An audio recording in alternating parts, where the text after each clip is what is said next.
Namaskar. Welcome again to my channel, Mr. Deepak Kolita. আজি ইংৰাজী ব্যাকৰণৰ পজিটিভ ভাৰ্বৰ বিষয়ে অলপমান কেইটামান কথা বুজাই দিম। যিসকলে তাৰমানে জানে সিহঁতে এইটো নাচালেও হ'ব, আৰু যাৰ জানিবৰ অলপ ইচ্ছা আছে তেওঁলোকে চাব পাৰে। আৰু এইখিনি বস্তু ক্লাছ 8ৰ পৰা একেবাৰে হাই ছেকেণ্ডাৰী লেভেললৈকে এইখিনি গঠন জানিব লাগিব। জানিলেহে ইংৰাজী বাক্য কিছুমান নিজে নিজে বনাই লিখিব পাৰিব, নহ'লে কিন্তু বাক্য বনাবলৈ বৰ কঠিন হৈ যাব পিছৰ পৰ্যায়ত। গতিকে সেইকাৰণে মই ক্লাছ 10ৰ হওক, 9ৰ হওক, 7ৰ হওক, 8ৰ হওক এই কনষ্ট্ৰাকশ্যনখিনি মই দিবলৈ বিচাৰিছোঁ। তেওঁলোকে জনাটো অতি প্ৰয়োজন। পৰীক্ষাত কিছুমান প্ৰশ্ন উত্তৰ তেওঁলোকে ইংৰাজী বাক্য নিজে বনাই বনাই লিখিব পাৰিব, আৰু এইবোৰ নাজানিলে জীৱনত ইংৰাজী কেতিয়াও বনাই লিখিব নোৱাৰে, আৰু ক'বৰ কাৰণেও তেওঁলোকৰ সমস্যা হৈ যাব। গতিকে বিষয়টো আৰম্ভ কৰোঁ। আগতেও মই এইখিনি শিকাইছোঁ যে পজিটিভ ভাৰ্ব, এই মেক আৰু গেটৰ বিষয়ে কিছু কৈছিলোঁ, কিন্তু আজি অলপ ডিটেইলছত মই তোমালোকক এই ফৰ্মুলাখিনি দি যাম। দুটা এটা বাক্য লিখি জনাই দিম, তোমালোকে মনোযোগ দিবা। Now let's start the topic. It is make, have, get, help, let. ইংৰাজী বিধানত এই পাঁচটাৰে পজিটিভ ভাৰ্ব হয়। তো মই আগতে কৈছিলোঁ যে পজিটিভ ভাৰ্বটো কেনেকুৱা ধৰণে ব্যৱহাৰ হয়। যিটো ভাৰ্বে নেকি কৰ্তাই নিজে নকৰি আনৰ দ্বাৰা কৰায়, সেইটোক পজিটিভ ভাৰ্ব বুলি কয়। ঠিক কাৰণে মেক মানে কি? সজোৱা। হেভ মোৰ আছে, থকা অৰ্থত কিন্তু পজিটিভ ভাৰ্ব নহয়। কাৰোবাৰ দ্বাৰা কাম এটা যদি মই কৰাওঁ তেতিয়া এইটো হেভ দিব পাৰি। গেট ঠিক একেই কথা। হেল্প অলপ কিছু ডিফাৰেঞ্চ আছে। লেট অলপ কিছু ডিফাৰেঞ্চ আছে, মই কৈ গৈ থাকিম। গতিকে ইয়াতে কিছুমান ফৰ্মুলা দিছোঁ। Subject, make, help, have, let plus object plus verb one plus other word, এইটো যিকোনো এটা শব্দ থাকিব পাৰে। Subject, get, object plus to চব একেই, কিন্তু গেটটো থাকিলে অবজেক্টৰ পিছফালে এটা টু দিব লাগিব, যিটোক নেকি এইটোক আমি ইনফিনিটিভ বুলি কওঁ। ইনফিনিটিভ। গতিকে বেছি ডিটেইলছত নকওঁ, ভিডিঅ'বোৰ অলপ চুটি হ'লে চাই ভাল পাৱা। এতিয়া এটা বাক্য লিখিম, এইখিনি তোমালোকে ক্লিয়াৰ কৰিলা ফৰ্মুলা।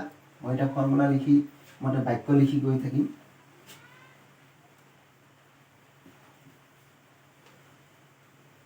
প্ৰতিটোৰে এটা এটা বাক্য দি যাম। কিপ লিচেনিং টু মি, মোৰ কথা শুনি যাবা।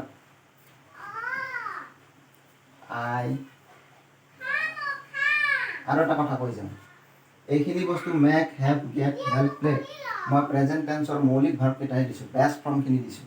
কিন্তু ইয়াৰে পাষ্ট টেন্স তুমি দিব পাৰা, যিকোনো টেন্সত তুমি লিখিব পাৰা, আৰু টেন্সটোতো জানিবই লাগিব। গতিকে মই প্ৰেজেণ্ট ইনডেফিনিট টেন্সৰ কথা কৈছোঁ। আই মেক হিম প্লে ফুটবল। আই মেক হিম প্লে ফুটবল। গতিকে কি হ'ল চোৱা, কিমান এইটো কেনেকুৱা ধৰণৰ গঠন। ছাবজেক্ট, ভাৰ্ব, অবজেক্ট, আকৌ ভাৰ্ব, আকৌ অবজেক্ট, কেনেকুৱা ধৰণৰ বাক্য। গতিকে মই ইয়াৰ মিনিংটো কৈ দিছোঁ। আই মেক হিম প্লে ফুটবল, তেওঁক মই ফুটবল খেলোৱালোঁ। তাৰমানে তেওঁ ফুটবল খেলিবলৈ ইচ্ছা কৰা নাই, মই তেওঁক জোৰ কৰি খেলাইছোঁ। আৰু ইয়াতে মই খেলা নাই, খেলিছে কিন্তু তেওঁহে। Actually he plays football, actually I make him play football. এইখিনি বুজি পালা? যিটো বস্তু যিজনে তাৰমানে ইচ্ছা কৰা নাছিল কিবা এটা কাম, সেই কামটো মই তেওঁক জোৰ কৰি কৰাইছোঁ। গতিকে আই মেক হিম প্লে ফুটবল। এইটো মনত ৰাখি যাবা। মই আকৌ কৈ যাম, কিন্তু ভিডিঅ'বোৰ অলপ দীঘলীয়া হৈ যায়। ঠিক আছে, এতিয়া হেভটোৰ কথা কৈছোঁ। I have him do the work. এইটোৰ নিচিনা এইটো, কিন্তু অলপমান ডিফাৰেঞ্চ আছে, কিন্তু পজিটিভ ভাৰ্বেই হয়। I have him do the work.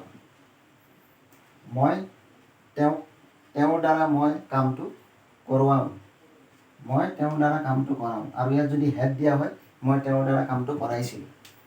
তেওঁ নকৰে, তাৰমানে মই তেওঁৰ দ্বাৰা কামটো কৰোৱালোঁ। আৰু এইটো মানে কৰিব খোজা নাছিল, আৰু এইটো যেনিবা সি কৰিবই। যেনে সমনীয়াৰ ক্ষেত্ৰত কোনোবাই যদি মোৰ কথা শুনে, তেতিয়া মই তেওঁক ক'ব পাৰোঁ যে I have him do the work. কিন্তু মেকটো অকণমান ডিফাৰেঞ্চ আছে, যিটো নেকি তেওঁ কৰিব খোজা নাই, কিন্তু মই তেওঁক অলপ জোৰ কৰি কৰোৱাইছোঁ। গতিকে এইটোত মেক হয়।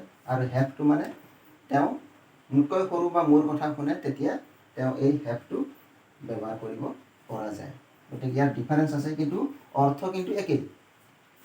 ঠিক তেনেদৰে গেটটো আকৌ অলপমান বেলেগ ধৰণৰ। গেটটো মানে কি, কেতিয়া হয়, একেই মিনিংছ হয়, কিন্তু গেটটো তাৰমানে কি অলপমান কনভিনচিং কৰি, পাৰ্চুৱেডিং কৰি, কোনো এজন মানুহক মানে পটাই পেলাই অলপ পইচা দি পেলাই কামটো কৰালে তেতিয়া গেট হয়। আৰু সেইকাৰণে টু এটা আহি যায়। Next, I get him to do the work. To do the work. Get him to do the work. এই গেটটো চোৱা, তেওঁ কৰিব খোজা নাছিল, মই অলপমান তেওঁক পটাই পেলাই, অলপমান তেল মাৰি পেলাই, অলপ পইচা দি হ'লেও মই কামটো তেওঁৰ দ্বাৰা কৰাইছোঁ। গতিকে সেইকাৰণে ইয়াত টুটো আহি যায়। গতিকে এইখিনি কথা মনত ৰাখি থবা। আৰু এটা কথা কৈ যাওঁ, এইখিনি বস্তু কিন্তু এক্টিভ হ'লে হ'ব। Active voice,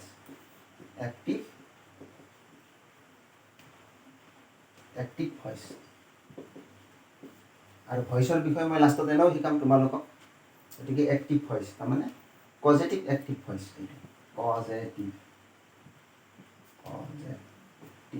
positive active voice. আৰু পেছিভত অলপ বেলেগ হ'ব। মই নেক্সট ভিডিঅ'ত তোমালোকক হেল্প লেট শিকাই দিম। যিহেতু শ্বৰ্ট ভিডিঅ' কৰিব লগা হয়, সময়ৰ অলপ অভাৱ থাকে, গোটেইখিনি শিকাবলৈ গ'লে বহুত দীঘল ভিডিঅ' হৈ যাব। গতিকে সেইকাৰণে এইখিনিতে সামৰণি মাৰিছোঁ। আৰু মই যিখিনি শিকাই যাম, ইংৰাজীৰ কাৰণে অতি দৰকাৰী বস্তু শিকাই যাম। তোমালোকে সুন্দৰকৈ চাবা, বুজি নাপালে মোক কমেণ্ট কৰিবা, মই সুন্দৰকৈ বুজাই গৈ থাকিম। তোমালোকে মোৰ কথাখিনি যদি মনত ৰাখি যোৱা, প্ৰেক্টিছ কৰা, তেতিয়াহ'লে ধুনীয়াকৈ ইংৰাজী বাক্য লিখি গৈ থাকিব পাৰিবা। পৰীক্ষাত সহজ হ'ব। গতিকে এইটো এটা ব্ৰিটিছ লেংগুৱেজ, আমি অলপ মানে কষ্ট কৰি শিকিব লগা হয়।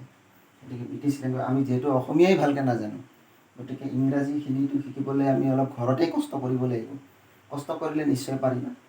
গতিকে ইয়াত কোনো ডিগ্ৰী বা চাৰ্টিফিকেটৰ কথা নাই। ইংৰাজীত যেতিয়া তোমালোকে প্ৰেক্টিছ কৰিবা, যিকোনো বস্তু প্ৰেক্টিছৰ লগত কথা। গতিকে প্ৰেক্টিছ কৰি যাবা, টিউশ্যন কৰিবা, অভ্যাস হৈ যাব। গতিকে ঠিক আছে, এইখিনি মনত ৰাখি থবা। নাও let's finish this topic. Bye bye, নমস্কাৰ।